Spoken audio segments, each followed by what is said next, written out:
Good morning. Thank you, David. You heard Shar mention that one of David's many talents is a ventriloquist. And I want you to know that everything you hear from me this morning, I'm not saying, it's all David. So if you have any questions about the lesson, take them up with David. Laughter. That's a wonderful form of medication healing, isn't it? Laughter's the best medicine. We are talking all of this month and then some about healing, about how to tap into our innate wholeness and experience healing. How many of you happened to notice this last week in the Sunday paper, if you get it? Or are we the only people that get print paper anymore? Could be. There's a lead article in the Parade magazine on Robin Roberts. And in that article, she discusses her experiences having dealt with cancer, not once, but several times. And she talks about those things that she used in her life, those things that she embraced to create the healing that she experienced. She talks about healthy eating and exercise habits, the importance of laughter, and the support of family and friends and colleagues. She talks about listening to her medical professionals, but then making her own decisions about what her treatment protocol would be. And then she goes on to say, my mantra has been, I have to change the way I think in order to change the way I feel. Aha! She knows the power of affirmation and positive thinking. And she knows that despite whatever her doctors are saying, her thoughts were going to impact her healing journey. And then she went on to share in that article how she took up the practice of meditation. Getting up at 3:30 every morning to meditate for half an hour. She models for you and me a beautiful and proven path to wholeness. Positive thinking, affirmations, good self-care, appropriate medical care, and meditation. So we're talking about medication and meditation this morning. In the last few weeks, we focused entirely on the spiritual facets of healing, and it's time to integrate science and medicine with our spirituality, because in truth, they are all intricately interwoven. If science has tapped into so many mysteries of the human body, we understand so much about how these physical vehicles function and operate. And there's so much we still don't know about how these bodies work. The infinite intelligence that created you and me, that created this entire universe, inspires those scientific minds. If you know anything about the history of the whole New Thought movement, back in the early 20th century, when New Thought was just emerging in America, there was a very prominent New Thought teacher, a woman by the name of Mary Baker Eddy, who went on to become the founder of a movement called Christian Science. Mrs. Eddy rejected all access to medical intervention. She felt that the only viable path to healing, whatever the issue was through prayer, meditation, and spiritual practices. There are people today in the world, in this country, who still adhere to that philosophy. You hear about it in the news sometimes. A parent that is working to heal a child of a challenge through prayer and meditation only, even while the authorities recognize that there's a real handy answer to their medical condition from a medical perspective. There were many others in the New Thought movement, Unity included, that see divine wisdom in both medicine and meditation, both in spiritual practices and in the application of appropriate medical treatment. Myrtle Fillmore was one of those, and she kind of straddles the fence a little bit. She talks about the many people that came to her for healing prayer and support. And one of the things she tells us that she told them in her book, Healing Letters, is this. So when someone comes to us who's had a doctor diagnose an illness, we ask that person to turn from the doctor's opinion and verdict and cease to think of even the name given to the condition that existed at the time of the examination and treatment. We ask that person to cast out the assumption that this condition would not be changed and done away with, just as one would refuse to hold to and think of some unworthy and untrue thing. She's very clear.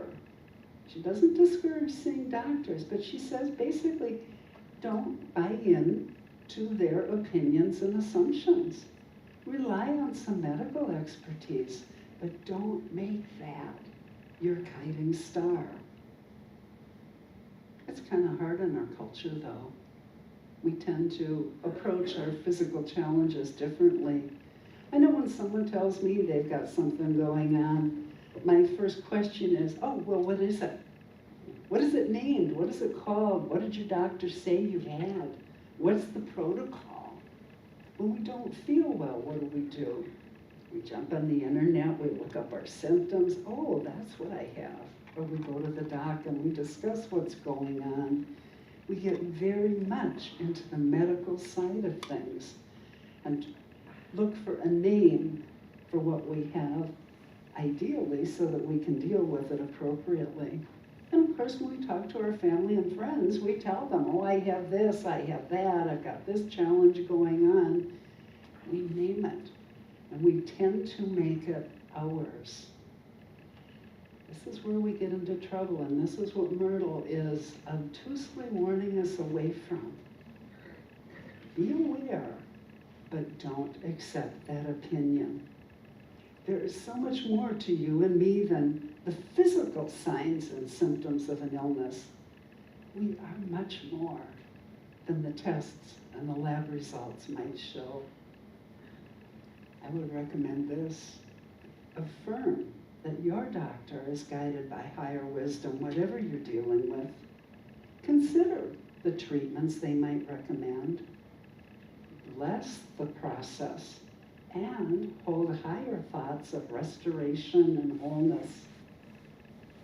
You know, one of the things science and medicine proves for us again and again and again, and they've done it in numerous double-blind studies, is that our body responds to our thoughts.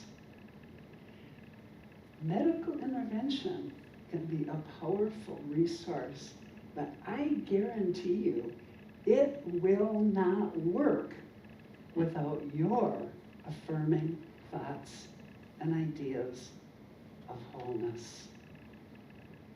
The best doctor in the world, the most skilled surgeon, the best treatment plan will fail you if you do not believe that wholeness can be reclaimed, that wholeness is your innate birthright as a creation of Mother, Father, God.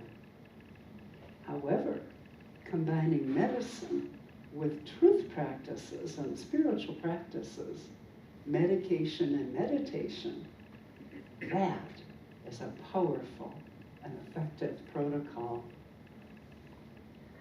So let's talk about meditation. You know, the effects of regular meditation are well documented.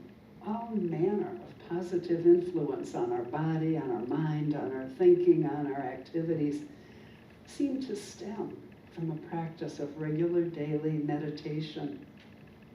If you look at the list of benefits of meditation, one of the first things you'll see is a decreased heart rate, and lower blood pressure.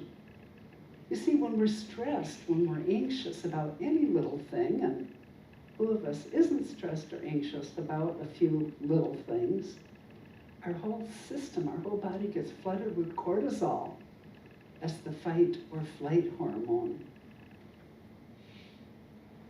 Unrelieved stress over time, that flood of cortisol, can be devastating to our body. Science tells us that prolonged cortisol elevation levels affect blood sugar. Think diabetes. They affect substantial loss of calcium from bones, a depressed immune system, high blood pressure, loss of muscle mass, increased fat accumulation, and loss of cognitive function. All of that, and probably more, simply from that fight or flight response and that release of cortisol in our system. All the little irritations of life gear our body up to respond. But so often, we aren't fighting or fleeing. We have this obtuse response, and now the body's got to deal with that flood of cortisol throughout our system. I was sitting in my office the other day working on this lesson and reviewing in my own mind the effects of meditation. And before I sat down, I'd gotten some news that didn't make me very happy. I was a little upset. I was a little concerned. And as I worked on my lesson, my mind kept going back to this other situation. I began to realize I couldn't focus on what I was doing. Well, here I was writing about meditation. So being the very bright young lady that I am, I decided maybe I should meditate. Even though it wasn't my normal time of day to meditate, I got up, I walked out of my office, I went to my meditation space in our home, and I sat down to meditate.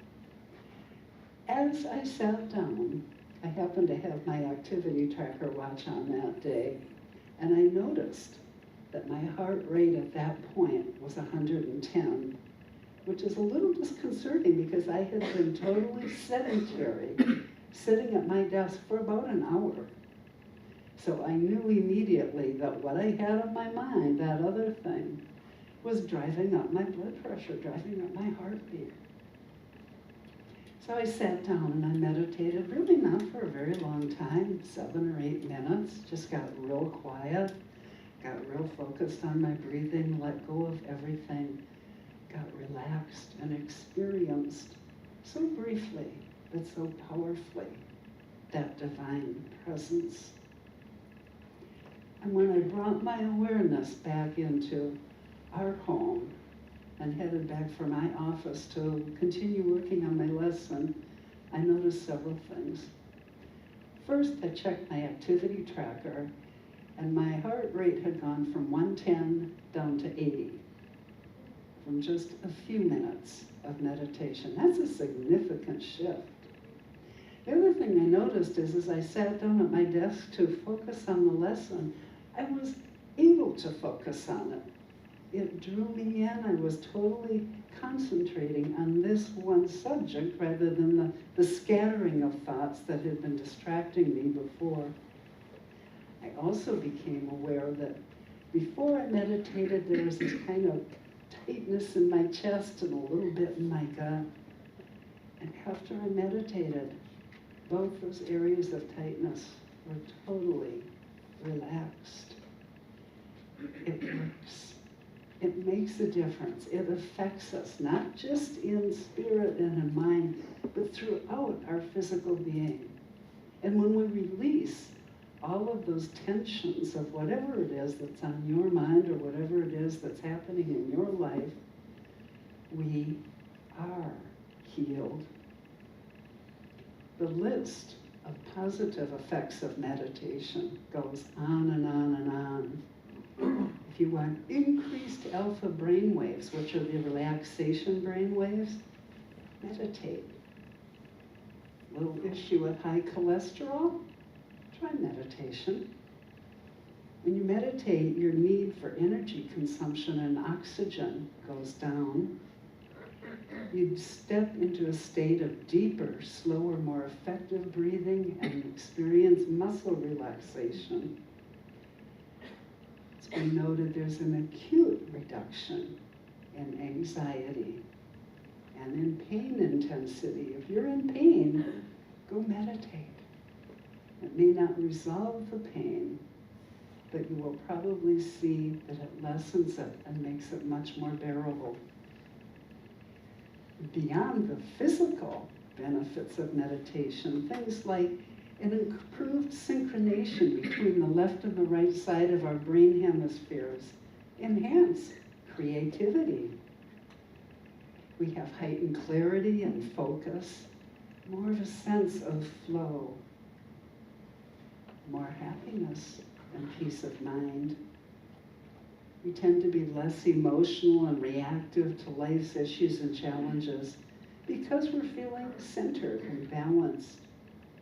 And from that, we tend to experience increased empathy for others and ourselves and a deeper connection in our relationships. If you want peace and wisdom for a fuller life, try meditating. If you want enhanced performance of your work time and your playtime, start with meditation. If you want an increased experience of appreciation, gratitude, and love, it starts within you in meditation. And of course, if you want to awaken to a deeper experience of the whole spiritual dimension, meditation will take you there. The time we spend in meditation blesses us on every level of our being, body, mind, and emotions. In our meditation class, we have talked a little bit about that moment in the silence. You know, you get quiet, you breathe, and then you get to that place of no mind or nothing, what we call the silence sometimes, what Deepak Chopra defines as the gap. Is nothing happening there? I don't think so. I think that's where everything is happening. That is when we experience the allness of that incredible intelligence that created all of this. And when we open ourselves, body and soul, to that power, to that creativity, to that perfection, it plays out in our body, in our thinking, and in how we present ourselves in the world. In other words, it adds up to improve mental, emotional, and physical well-being.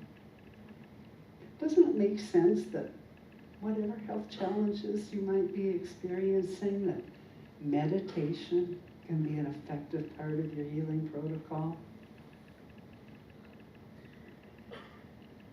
I have long been intrigued by stories I've read about dedicated spiritual practitioners and how their dedicated spiritual practices, including meditation, have played out in their lives. I've been aware of a number of spiritual teachers and leaders, nuns, yogis, who practice spiritual principles all the time, and I've noticed that they tend to live longer, healthier lives than the average person. And not only that, sometimes when some of these people make their transition, they are so immersed in that divine state that their physical bodies do not decompose and decay. If you've ever read Autobiography of a Yogi, you're familiar with Paramahansa Yogananda. He's credited with bringing Eastern practices of meditation to the US in the 1940s and 50s. When Yogananda made his transition, some very interesting things about this dedicated spiritual teacher and practitioner were reported, particularly by the Los Angeles mortuary director, to whom his body, Yogananda's body, was sent after Yogananda's spirit left his body. This gentleman, Harry Rowe, reports this: the absence of any visual sign of decay in the dead body of Paramahansa Yogananda offers the most extraordinary case in our experience. No physical disintegration was evident in his body, even 20 days after that death. There's no indication of mold on his skin, no visible drying up of the bodily tissues. The state of perfect preservation of a body is, so far as we know from mortuary annals, unparalleled. No odor, no decay emanated from his body at any time. Wow. Our spiritual practices, our time in prayer and meditation is powerful, not only in this life and day to day, but it can continue to act on our physical beings even after we choose to leave. There are reports of varied saints. You can see them in various cathedrals in Europe, whose bodies are preserved not through embalming. Their bodies are preserved naturally, organically, I'm believing as a result of their spiritual practices. Another little interesting sidebar about Yogananda is when he passed in 1952, he was attending a banquet. He was the keynote speaker at that banquet. And he was talking about his desire to bring Indian or Hindu spirituality with American efficiency together to make a difference in the world. And as he concluded his talk, he concluded with the lines of a poem he had written called My India. The final words go like this: where Ganges, wood, Himalayan caves, and men dream of God, I am hallowed. My body touched that sod. And as he uttered those words, he lifted his eyes to the Ajna chakra, which we would call the third eye, and his body slumped to the floor. His followers said he had entered Mahasamadhi, the act of consciously and intentionally leaving one's body. Spiritual practices, especially prayer and meditation, are powerful. And using those practices in combination with Western knowledge of medicine and treatments, we too can be healed. Medical intervention can create optimal conditions for healing, but it's the meditation, that connection with Source, the incomprehensible intelligence behind all that exists, that ultimately restores us to balance. And now that we know this truth on a deeper level than when we began today, let's join together once more in our healing affirmation.